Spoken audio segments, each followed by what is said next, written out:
Welcome back to Mastodon Comics and Music. Another episode of Marvel Graphic Novel Reviews. Today's episode, number 17, The Revenge of the Monolith, by David Michelinie, Mark Silvestri, and Jeff Isherwood. Starring a cast of characters including the Fantastic Four during the She-Hulk era, Spider-Man, Captain America, and towards the end, the Avengers. The Living Monolith, The Revenge of the Living Monolith, is a story, uh, in my opinion, a story of uh, emotions and how emotions, um, if we if we don't keep them in check or try to keep them in check, they can get the better of us. They can lead us down a terrible path of dare I say, destruction, um, whether it be self-destruction or uh, the harm of those around us. Um, Ahmet Said is uh, a historian, an anthropologist of sorts, and his own obsession and his emotion is kind of at the forefront of this story. He is obsessed with finding the proof of his lineage, and during the process, um, uh, this obsession inadvertently leads to the death of his wife, kind of fueling the fire of his emotions and his obsession. Um, and he during the course of this, he develops these powers, as the living pharaoh. Um, and this story centers on the pathway after that, and uh, how he chooses to continue the obsession and develop power. And uh, the Fantastic Four's involvement is kind of the center of his this story arc, because it he becomes a monolith by feeding off this contraption and feeding off the radiation, the power, um, of the Fantastic Four that was caused by their radiation, and it causes him to grow, and he begins uh, to destroy the city of Manhattan, um, and it deals with the Avengers being away, and Captain America is the only one around, so She-Hulk enlists him and uh, a few others like Spider-Man, to help in uh, stopping the rampage of the living monolith. Ahmet Said, and his daughter is involved, and when um, she is turned to ash, incinerated, it adds to his fury. Um, by the end, he begins to realize, what he has done, and how his emotion and obsession has caused all of this. Um, and he realizes, this has to stop. And by the use of Mjolnir, um, uh, and his own, what is left of his strength after being completely electrocuted, and immobilized. Um, Mjolnir sends him into the atmosphere and hurtling through space, um, only to become a living planet. The second living planet, shall we say, after Ego. This was a fun read. I don't. It wasn't as interesting a story as the previous book of the Aladdin Effect, but it was still it made sense. It highlighted, as I said, emotions controlling your your actions, um, and it also kind of highlighted, um,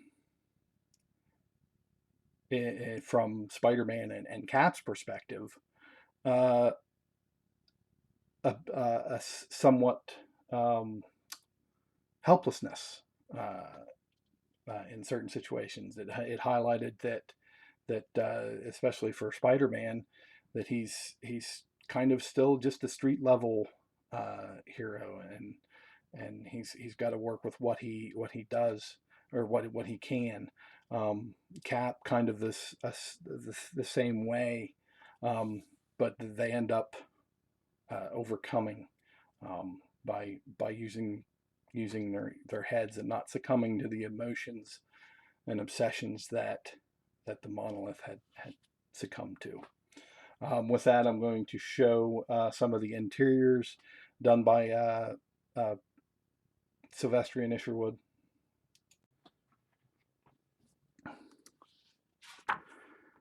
All right, so we have some of the backstory, and this obsession goes all the way um,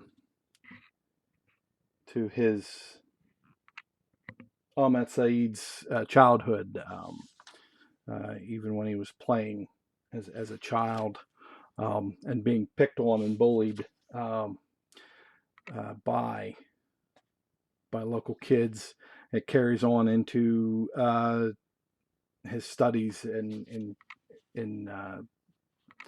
university, and his, um,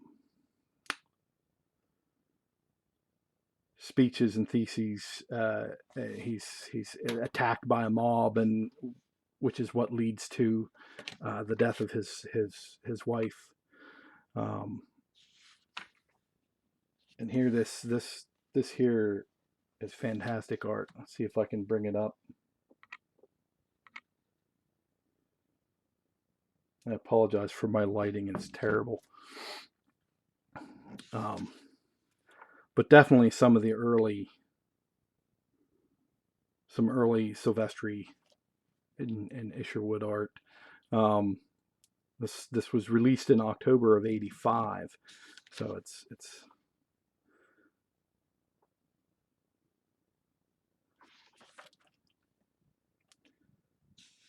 his becoming the living pharaoh, and his imprisonment, and he escapes, and he garners an entire following, a cult following, dare I say. Who towards the end of the movie, there's a huge battle with the Avengers and his followers, and when he is hurtled into space, they hop in their hover vehicles and fly away, um, and after him. So it's very, very good art. The art adds to the story for sure. Uh, Definitely shows where each individual character is in the grand scheme of the story. She-Hulk, um, and maybe some stubbornness in some of the characters, but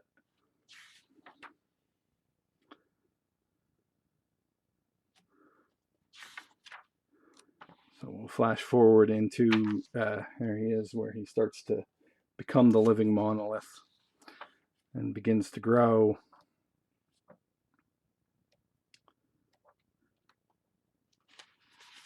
And we'll flash forward to when he gets electrocuted by the main line here. She-Hulk is holding, and they zap him, incapacitating him, but he's still alive. And by the end, the living monolith is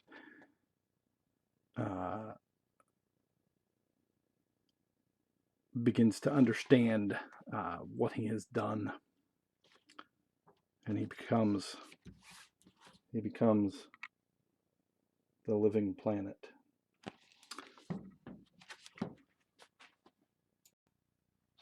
So that is it for today's episode of Marvel Graphic Novel Reviews. I hope you found this informative. Let me know in the comments what you liked, what you didn't like. And if I can, I mean, my lighting is terrible, so we'll get that out of the way anyway. But stay tuned for the next episode, where I'll be talking about Sensational She-Hulk by Byrne and DeMulder. Looking forward to doing this one. It's probably significant that these 3 issues, the Aladdin Effect, Revenge of the Monolith, and this one, all starred in a capacity She-Hulk since the new show is out. But Revenge of the Living Monolith, I gave a 6.5 to 7.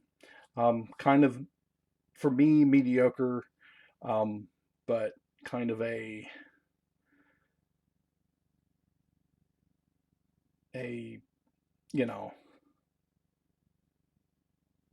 reflective story in today's current climate. Too many of us have left emotions dictate our actions, and rather than our thinking, and it's unfortunate. So stay tuned for the next episode, Sensational She-Hulk. And in the meantime, from myself and Gus, keep collecting, keep reading, and keep sharing.